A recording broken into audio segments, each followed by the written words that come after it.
Students, इस video में हम लोग हेलो स्टूडेंट्स इस वीडियो में हम लोग बात करेंगे पाराथायराइड ग्लैंड के बारे में। पाराथायराइड ग्लैंड जो थायराइड ग्लैंड जो तितली जैसा शेप है उसी के पीछे छोटा सा एक स्ट्रक्चर होता है और नेक के गले ही गर्दन के पास ही होता है और लाइट पिंक कलर का होता है। अगर जब मैं आपको इसका पाराथायराइड का ये जब मैं आपसे पावर पॉइंट पर पढ़ाऊंगी तो उसके लोकेशंस एंड स्टार्ट्स वो 4 टुकड़े में छोटा छोटा तितली के दोनों पंख जो होते हैं इस तरह से ऐसे आप देखिए तितली का पंख ऐसे फैलता है तो दोनों तरफ दो दो छोटा छोटा बिल्कुल लाइट पिंक जैसा एक स्ट्रक्चर माना जाता है और ये जो है कैल्शियम लेवल को हमारे कंट्रोल करता है बॉडी में। जो कैल्शियम जिससे बोन्स अफेक्ट करती हैं या बोन्स का पर कंट्रोल होता है। तो पाराथायराइड स्मॉल पी साइज है, छोटे साइज का मटर जैसी चीज़ होती है। ये 4 पीस होता है। ये दोनों जो तितली जैसा थायराइड में है उसी के 2 इधर लेफ्ट साइड में, 2 राइट साइड में, 2 राइट में 2 लेफ्ट में सिचुएटेड होता है और बटरफ्लाई के पीछे होता है लेकिन इसकी एक झलक मिलती है वहाँ से। अच्छा, इसमें मनुष्यों में जो इसका साइज़ है ये 0.01 से लेके 0.03 ग्राम्स तक का होता है और इसके साथ साथ कई प्रकार की कोशिकाएं जो ब्लड के में भी पाई जाती हैं। ये ग्रंथियाँ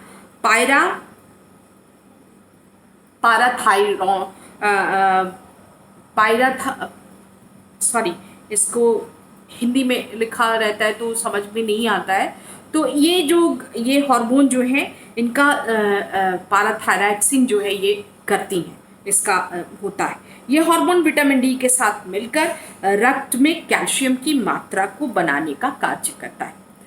विटामिन डी के साथ मिलके जो हमको धूप से मिलता है या उसकी कुछ टैबलेट्स में अगर बहुत डिफिशियंसी हो जाती है तो हफ्ते में 1 दिन उसकी टैबलेट भी ली जाती है। 3 टैबलेट्स का या 7 टैबलेट का ऐसा डोज देते हैं डॉक्टर्स। तो विटामिन डी जो हमको सनलाइट से मिलता है उसके साथ मिलके कैल्शियम रक्त ब्लड के साथ मिल जाता है और उससे कैल्शियम को प्रोड्यूस करता है और हड्डियों में उससे और कैल्शियम जो है वो हड्डियों को प्रभावित करते हैं, बनाने का कार्य करता है, कैल्शियम बनाने का कार्य करता है। और आंत में इंटेस्टाइन में जो कैल्शियम के अवशेष होते हैं और वृक्कों में जो रीऑब्जर्प्शन जो है वहाँ से भी वो करता है। कौन? पाराथायराइड ग्लैंड। अब यहाँ पे आपको देखना है कि कैल्शियम बोन्स में ब्लड स्ट्रीम में एब्जॉर्प्शन ऑफ कैल्शियम जो है वो ब्लड से ले और खाने से भी लेता है, यानी इंटेस्टाइन में भी काम करता है। मैंने पहले ही आपसे कहा conservation of calcium by the kidneys और जो कंजर्वेशन ऑफ जो कैल्शियम है जो हमारी गुर्दों के माध्यम से होती है उसको भी ये पाराथायराइड द्वारा कंट्रोल किया जाता है या उसको स्टिमुलेट करता है। और stimulate cells in the kidney के अंदर जो कोशिकाएं हैं उसको भी ये उत्तेजित करता है और transforms weaker forms of vitamin D into the form that is strongest at absorbing calcium from the intestines। तो ये भी काम इसका है कि इंटेस्टाइन से विटामिन डी जो है वो उसको भी वीक को ले करके उसको स्ट्रॉन्ग करना या उसको मैनेज करना या उसको रेगुलेट करने का काम जो है पाराथायराइड हमारे करता है। जो पाराथायराइड जो की गड़बड़ी से या उसके अंडर एक्टिवेट होने से या उसके डिसफंक्शनिंग से जो प्रॉब्लम्स आती हैं हमको वो है लम्प्स इन नेक। लम्प्स आ जाते हैं, ग्लैंड्स, छोटे छोटे ग्लैंड्स बन जाते हैं, लम्प्स इन नेक कहलाता है वो, इन द नेक, गर्दन के अंदर आपको, जिसको हम लोग गिल्टी हो गई है। यहाँ पे एक आप देखते होंगे कि यहाँ पे चपकाया जाता है, बोलने में दिक्कत, स्वैलो करने में दिक्कत, डिफ़िकल्टी स्पीकिंग एंड स्वेलिंग, किसी चीज़ को खाने में बहुत दिक्कत होने लगती है, मसल्स में वीकनेस आने लगती है, और sudden increase of blood calcium level ये भी होता है। हाइपर कैल्सीमिया इसको कहते हैं ये बीमारी को। और हाइपर कैल्सीमिया जो है ये डाइसफंक्शनिंग ऑफ पाराथायराइड ग्लैंड की वजह से होता है। तो ये बहुत आदमी थका थका महसूस करता है इसकी वजह से, और नींद भी बहुत आती है, ड्रॉजीनेस लगता है, और उसके बाद इसमें यूरिन भी बहुत ज़्यादा होने लगता है।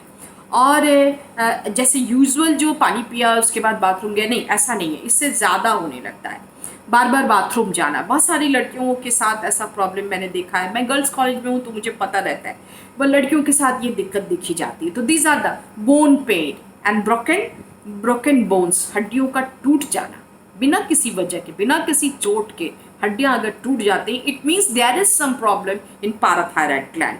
तो ये जो है किडनी में स्टोन्स का होना, ये भी एक बहुत बड़ा इसका ये इंडिकेट करता है। ये सारी जो डिजीज़ मैंने आपसे लिस्ट बताई, लम्प्स इन नेक जो गिल्टी हो जाती है, जिसके लिए एक पट्टी साटी जाती है नेक वाली, पहले हम लोग के बचपन में बहुत दिखता था, लेकिन अब नहीं दिखता है क्योंकि हम लोग आयोडाइज्ड सॉल्ट लेने लगे। पहले आयोडाइज्ड सॉल्ट नहीं आता था।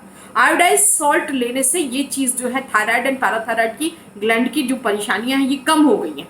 अब आप लोगों को नहीं देखिएगा इस तरह की बीमारी जो यहाँ पे पट्टी साटी है, हमारे बचपन में बहुत होता था।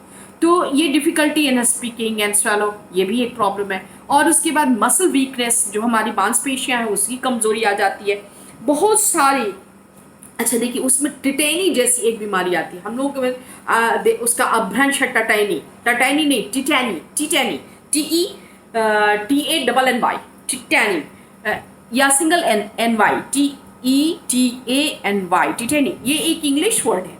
ये एक तरह का ऐंठन हमारे बोन्स में, पैर में होने लगता है। तो ये चीज़ भी देखी जाती, बहुत ज़्यादा थकावट महसूस होती है और ड्राउजीनेस लगता है, नींद आती है। मैंने दोहरा रही हूँ मैं इन चीज़ों को कि अगर ये सारे सिम्टम्स आपके अंदर हैं, it means you are having some problem with parathyroid. तो आप इसको कैसे सही करेंगे, वो फूड्स भी मैं आपको बताऊँ। दवा तो बाद में ली जाती है, एट द एंड ऑफ, जब कोई सॉल्यूशन नहीं बचा तो दवा लेते हैं। तो दवा लेने की ज़रूरत नहीं है, पहले आप उसको फूड से, क्योंकि ये सारे ग्लैंड्स हैं और ग्लैंड्स के सेक्रेशन जो है उससे फूड बहुत ही रिलेटेड होता है। तो ये जो इसमें अगर ये हाइपर हो जाए तो भी बहुत दिक्कत होती है, क्योंकि इसमें जितना भी कैल्शियम होता है आपका स्टोर्ड कैल्शियम इसको भी बाहर कर देता है ये। तो ये बहुत अच्छी चीज़ नहीं होती है।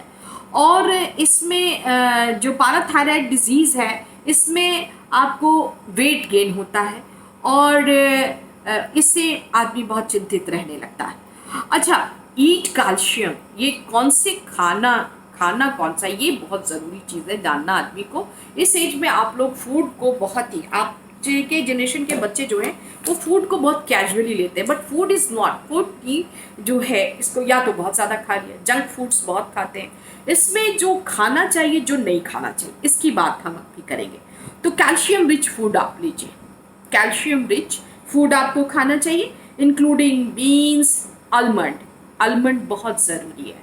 तो कैल्शियम की दवा लेने से बेहतर है कि आप 10 दाना, 5 दाना, 6 दाना आलमंड आप खा लीजिए। तो दोनों का, दवा का और उसकी कीमत में ज़रा ही सा फर्क होता है, ज़्यादा नहीं होता है। मेडिसिन से उतना नहीं काम करेगा, लेकिन आलमंड की अगर आपको आदत हो जाती है तो फिर आपके आई साइट एंड ऑक्सीपिटल लोग को भी बहुत मज़ा आने लगता है और वो आँख को भी आपके ठीक करता है। डार्क ग्रीन लिफी, जैसे आप पालक का साग है, और ये वेजिटेबल्स जो हैं, स्पिनक और केल कहलाता है एक, पोए का साग, ये केल। तो केल जो KALE, केल, पोए का साग, आप अपनी मदर से पूछिएगा। पोए का साग का अभी बहुत मौसम है, अभी तो बरसात जैसा हो गया तो बहुत सारा मौसम है। तो और कौन कौन सी चीज़ है, रिफाइंड फूड्स को आप मना कर दीजिए, जैसे मैदा, इसको आप मना कीजिए। इसमें क्या है, सच है, वाइट ब्रेड्स जो आपकी खाइए, अगर पसंद है तो खाइए, लेकिन इसको बहुत कम करना चाहिए। और उसके बाद से pasta, you avoid the pasta and sugar, चीनी को भी ये कार्बन क्रिएट करता है, जिससे बॉडी के कैल्शियम लेवल को बहुत फर्क पड़ता है। And use healthy cooking oils जैसा such as healthy cooking oil. हमारे यहाँ क्या है, मस्टर्ड ऑयल हमारे यहाँ प्रॉपरली यूज़ होता है। उसके बाद अभी रिफाइंड, मैंने आपसे कहा कि रिफाइंड फूड्स को फूड मटेरियल्स को हम लोगों को अवॉइड करना चाहिए, जैसे मैदा को बिल्कुल ही अवॉइड करना चाहिए। तो Maggi, this are not the good things for the parathyroid patients and उनको बहुत ज़्यादा नुकसान करता है। हरी सब्जियां इसमें बहुत फ़ायदा करती है। कैल्शियम इंटेक आपका बढ़ाना पड़ेगा। और ये सारी चीज़ें, और आलमंड का खाना रोस्टेड हो या नॉन रोस्टेड, उसको पानी में फुला के छिलका छील के अच्छे से चबा के आप उसको खाइए, तो आपके दांत भी ठीक रहेंगे, आँखें भी ठीक रहेंगी एंड कैल्शियम लेवल भी हाई रहेगा। और दूसरे से coconut oil and olive oil का इस्तेमाल अगर आप करें तो ये सारी चीज़ें आपकी प्रॉब्लम जो है उसको ख़त्म कर देता है। और धूप का इस्तेमाल करना, क्योंकि विटामिन डी की कमी हो जाती है तब हाइपर थायराइडिज्म हो जाता है। तो इसमें आपको बहुत ज़रूरी है कि इन सारी चीज़ों को आप मेंटेन करें और इनके साथ आप आगे बढ़ें अपने जीवन में, बहुत ज़रूरी है। इसका जो है टिटैनी, ये बहुत ही तकलीफ दे होता था। हमारे बचपन में टिटैनी बहुत ज़्यादा हम लोगों ने फेस किया है। उसको रस्सी से बांध दिया जाता, पैर को बांधा जाता था, इतना दर्द होता था थोड़ा सा भी खेलने में। क्योंकि अभी तो बॉडी एक्टिविटी आपकी होती ही नहीं है, इसलिए आपको पता ही नहीं है कि what is tetany. That's all, bye in this video.